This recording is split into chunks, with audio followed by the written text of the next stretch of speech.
Inilah suasana pasca kecelakaan maut yang terjadi di Jalan Warung Buncit, Pancoran, Jakarta Selatan, Rabu siang. Sebuah mobil minibus rusak parah dan sebuah sepeda motor hancur setelah ditabrak sebuah bus Kopaja. Sementara kondisi bus Kopaja sendiri terlihat rusak parah. Korbannya adalah seorang pengemudi ojek online bernama Gunawan bersama istrinya Lilis dan seorang anaknya bernama Aldo. Gunawan dan Lilis yang tengah hamil 8 bulan tewas. Sedangkan Aldo, anak mereka yang berusia 8 tahun, kritis dirawat di ruang gawat darurat Rumah Sakit JMC Mampang. Dia mobil itu Kopaja itu kejar-kejaran dengan Metro Mini. Sementara Metro Mini lolos, Kopaja itu tidak dapat. Jadi sehingga nabrak kendaraan yang muter balik. Di situ ada beberapa kendaraan, termasuk motor kakak saya itu dan satu mobil Avanza, kalau nggak salah Avanza hitam. Peristiwa berawal saat Gunawan bersama istrinya Lilis dan anaknya Aldo melintas dengan sepeda motor usai memeriksakan kandungan sang istri yang sudah berusia 8 bulan ke rumah sakit.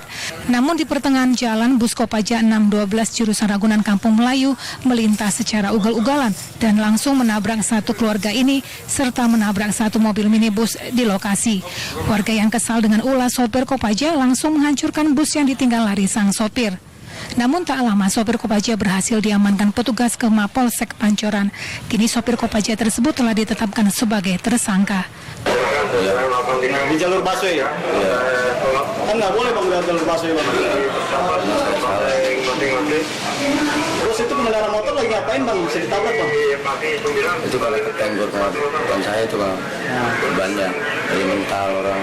Terus mobil itu? Ya diluncur terus kan remnya kan nggak ada. Belajar penyebab kecelakaannya. Kalau memang kita sudah tetapkan sebagai tersangka, baru nanti kita Setelah sebelumnya dievakuasi ke Rumah Sakit Fatmawati, jenazah Gunawan kemudian dibawa ke rumah duka di Jalan Warung Buncit Barat, Jakarta Selatan. Ribuan rekan kerja Gunawan, pengemudi ojek online, Rabu malam datang untuk mengucapkan bela sungkawa pada keluarga korban. Anak pertama dari pasangan Gunawan dan Lilis tersebut tak kuasa menahan kesedihan. Gilda yang selama ini mondok di pesantren di kawasan Cipanas sempat pingsan mengetahui kedua orang tuanya telah tiada. Ribuan pengemudi ojek online ikut mensalatkan kedua jenazah korban. Ribuan Gojek juga ikut mengantarkan jenazah suami istri yang dibawa ke kampung halamannya di Lampung itu untuk dimakamkan. Tim Liputan melaporkan. Sumatera Selatan. Ya, berdasarkan rekaman kamera CCTV saat masuk ke dalam minimarket, kedua pelaku langsung menodongkan senjata api rakitan ke arah karyawan. Sementara salah seorang pelaku dengan leluasa membongkar laci kasir yang berisikan uang jutaan rupiah. Aksi perampokan ini sendiri terjadi saat minimarket dalam kondisi sepi pembeli. Selanjutnya, guna kepentingan penyidikan, polisi kini telah menyita rekaman kamera CCTV milik milik minimarket dan memeriksa sejumlah saksi yang mengetahui kejadian ini. Sementara itu pemirsa, dalam rekaman kamera pengintai atau CCTV di warung kopi Jalan Emi Saelan 3, Makassar, Sulawesi Selatan ini terlihat jelas dua kawanan perampok bersenjata tajam masuk dan mengancam para pengunjung yang tengah menggunakan laptop. Mereka pun merampas dua komputer jinjing milik pengunjung yang berada di atas meja. Menurut keterangan saksi, perampok datang tiba-tiba dan menghunuskan senjata tajam yang dibawanya ke arah pengunjung. Para pelaku berjumlah 4 orang, 2 orang pelaku bertugas menunggu rekan mereka menggunakan sepeda motor dan 2 pelaku lainnya bertugas sebagai eksekutor. Kasus perampokan di warung kopi ini tengah ditangani oleh petugas kepolisian Polrestabes Makassar.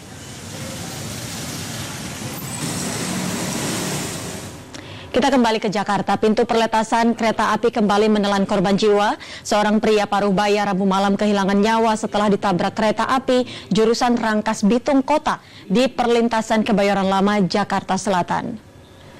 Ya, pria yang ditabrak kereta api jurusan Rangkas Bitung Kota di perlintasan kereta Kebayoran Lama tersebut bernama Chon Sumampo. Pekerja swasta ini sebelumnya menyeberang perlintasan kereta seolah tak menghiraukan sirine peringatan dari petugas palang pintu kereta. Tak pelak kereta yang melintas langsung menghantam tubuh korban hingga terpental. Jasad korban kemudian dibawa ke Rumah Sakit Cipto Mangunkusumo, Jakarta Pusat untuk diautopsi.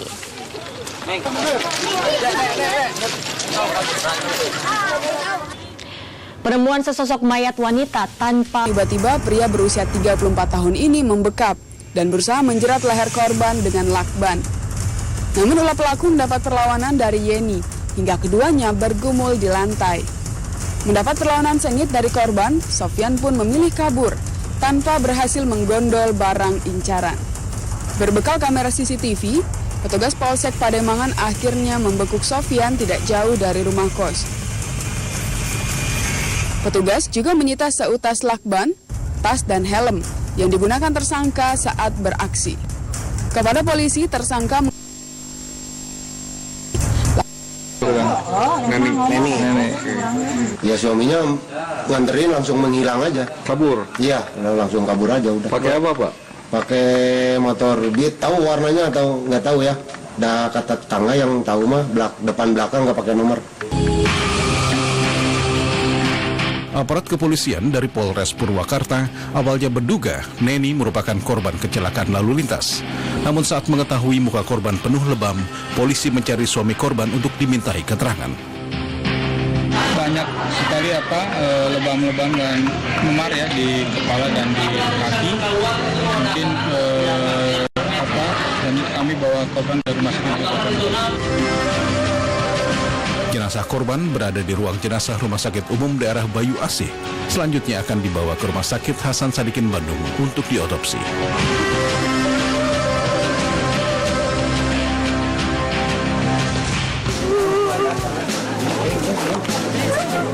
Setelah diotopsi di Rumah Sakit Hasan Sadikin Bandung, jasad korban dibawa keluarganya ke rumah duka di Desa Kertajaya, Kecamatan Pasawahan, Purwakarta. Kedatangan jasad korban disambut tangis histeris keluarga korban. Bahkan salah seorang keluarga korban jatuh dan nyaris pingsan.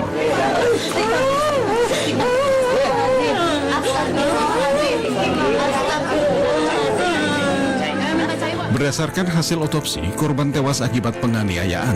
Keluarga korban meyakini korban tewas karena dianiaya suaminya sendiri. Namun suami korban menyatakan korban tewas karena kecelakaan lalu lintas.